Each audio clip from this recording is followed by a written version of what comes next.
Welcome back to our channel, where we break down the latest in medical research for healthcare professionals and anyone interested in cardiology. Today, we're diving into a major study on dual antiplatelet therapy, or DAPT, following drug-eluting stent placement. If you're treating patients with coronary artery disease, this is a video you won't want to miss. The DAPT study enrolled nearly 10,000 patients who tolerated 12 months of DAPT after percutaneous coronary intervention, or PCI, with drug-eluting stents.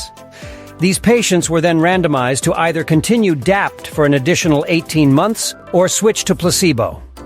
The study aimed to determine the optimal duration of DAPT to balance the benefits of reducing thrombotic events against the risks of increased bleeding. The bottom line: for patients who completed 1 year of DAPT after receiving a drug-eluting stent, continuing therapy for a total of 30 months significantly reduces the risk of stent thrombosis and the composite outcome of death, myocardial infarction or stroke.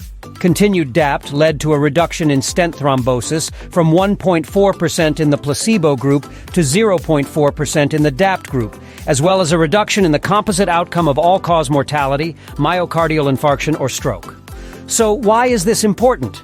Drug-eluting stents are designed to lower the risk of late restenosis compared to bare metal stents, but they come with a higher risk of in-stent thrombosis due to delayed healing and other factors. This risk can be mitigated with DAPT, typically involving aspirin and a thienopyridine like clopidogrel. However, the optimal duration of DAPT has been a subject of debate. But there's a trade-off. The study also found a modest increase in bleeding risk among those who continued DAPT.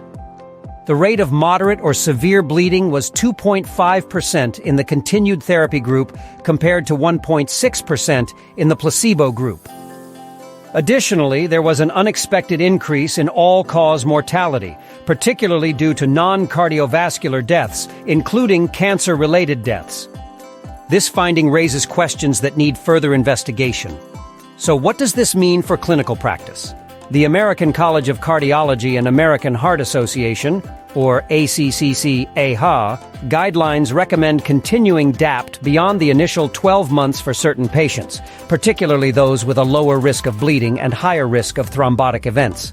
However, the decision should be personalized, taking into account the patient's overall health, risk factors, and tolerance to the therapy. Interestingly, subgroup analyses in the DAPT study suggest that certain groups, like males and non-diabetics, may benefit more from extended DAPT. This aligns with findings from other studies like Pegasus-TIMI 54, which explored similar risk-benefit trade-offs with extended ticagrelor plus aspirin therapy. In summary, the DAPT study provides valuable insights into the risks and benefits of extending dual antiplatelet therapy after drug-eluting stent placement. If you're managing patients post-PCI, these findings can help guide your decisions on how long to continue DAPT. Thanks for watching. And if you found this video helpful, don't forget to like, subscribe, and share with your colleagues. Stay tuned for more updates on the latest in cardiovascular care.